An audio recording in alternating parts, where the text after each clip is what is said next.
2009학년도 수능 언어 영역 48번 문제 해설 시작하도록 하겠습니다. 기억에서 미음에 대한 이해로 적절하지 않은 것을 찾아보라고 하네요. 기억이 무엇인지부터 확인해야 되겠죠? 이 부분입니다.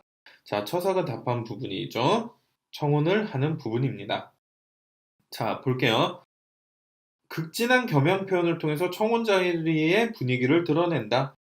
여기서 포인트는 뭐죠? 극진한 겸양 표현이 등장하고 있느냐 이건데요. 한번 볼게요. 상공은 아국재상이요 나는 미천한 인물이라. 이렇게 선인인데 지금 이 사람은 뭐죠? 신선이에요.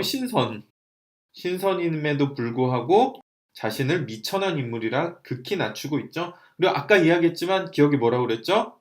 청혼하는 과정이라고 했습니다. 아시겠죠? 그러니까 기억은 적절합니다. 자, 다음 2번 볼게요.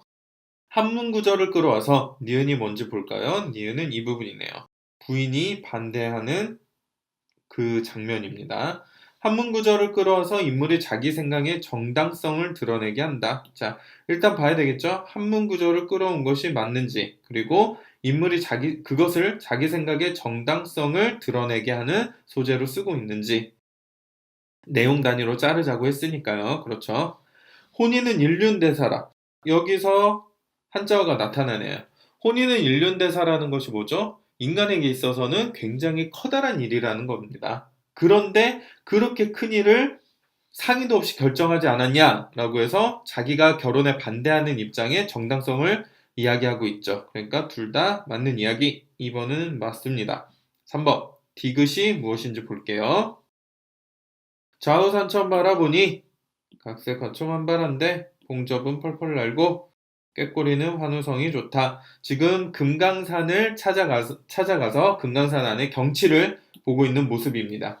시선의 이동에 따라 경치를 묘사하여 둘러보는 듯한 느낌을 준다. 볼게요. 좌우를 이렇게 바라보고 있죠. 그러니까 시선의 이동에 따라 경치 묘사한 거 했다라는 이야기 맞네요.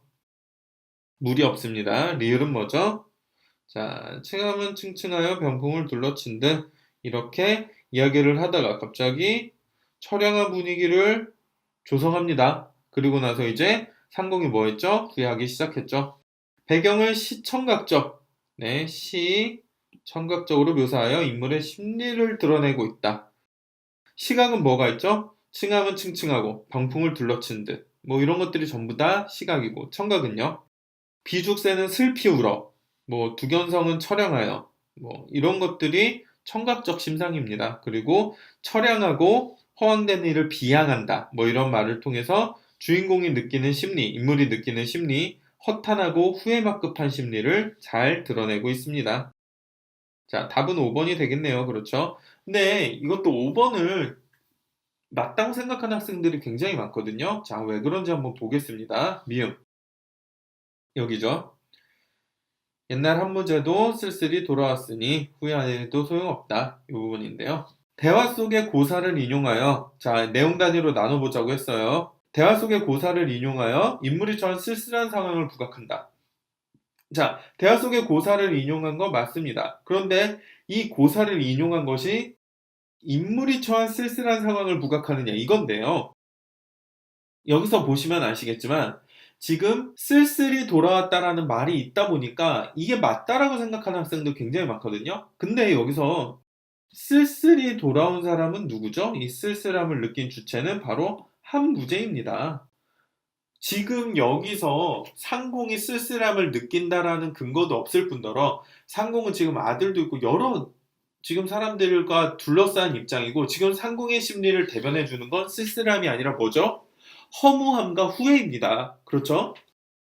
더군다나 이 시백이 결정적으로 이 선지에서 물어보는 건 뭐죠? 고사를 인용하여 쓸쓸한 상황을 부각했냐라는 이 내용이란 말이에요. 여기서 고사를 인용한 이유가 뭐죠? 고사를 인용해서 돌아가자고 설득함이잖아요. 즉 고사를 인용하여 인물에게 돌아감을 설득하고 있는 것이지 인물의 쓸쓸함을 부각하기 위해서 고사를 인용한 게 아니라는 겁니다. 아시겠죠? 뒷부분이 틀렸습니다. 답은 5번입니다. 자, 여러분 중요한 거는요. 이 39번 문제를 통해 여러분들이 배워야 할 것은 명심하세요. 여기서 시백이 이 대화 속의 고사를 인용해서 쓸쓸한 상황을 부각했느냐 안 했느냐는 두 번 다시 문제에 나오지 않습니다. 안 나와요. 하지만 이런 식으로 자, 우리를 헷갈리게 했던 것, 이 쓸쓸한 상황이라는 것과 여기에 나오는 쓸쓸함이라는 단어, 이런 어휘 매칭을 통해서 우리를 헷갈리게 하는 문제는 또다시 나올 거라는 겁니다. 즉, 이 문제를 통해서 여러분이 배워야 할 것은 쓸쓸한 상황을 부각했느냐 안 했느냐 이게 아니라 지금 고사를 인용했느냐 안 했느냐, 그리고 그것이 인물이 처한 쓸쓸한 상황, 즉 이 인물은 상공을 이야기하죠. 이 상공이 처한 쓸쓸한 상황을 부각했느냐라는 이 내용이 맞느냐 틀리느냐 이것이에요. 그러니까 제가 어떻게 강조했죠? 문제풀이 원칙 두 번째, 어휘 매칭으로 풀지 말고 우리가 검증해야 될 내용을 내용 단위로 끊어서 그 내용의 근거를 찾으라고 했던 것입니다. 그래야 이 문제를 틀리지 않고 풀 수 있고 수능 당일날도 이런 식으로 함정을 파놓은 문제를 피해갈 수 있다는 겁니다. 아시겠죠? 자, 매우 중요합니다. 별표, 큰 별표 쳐드릴게요. 아시겠죠? 꼭 다시 한번 복습을 하시길 바랍니다. 풀이 과정을 다시 한번 되짚어 보세요. 제가 보여드린 풀이 과정을 여러분들의 것으로 만들 수 있어야 됩니다. 그래야 수능날 당일도 제가 풀듯이 여러분도 풀 수 있으니까요. 이건 훈련을 통해서 충분히 여러분의 것으로 만들 수 있습니다. 감사합니다.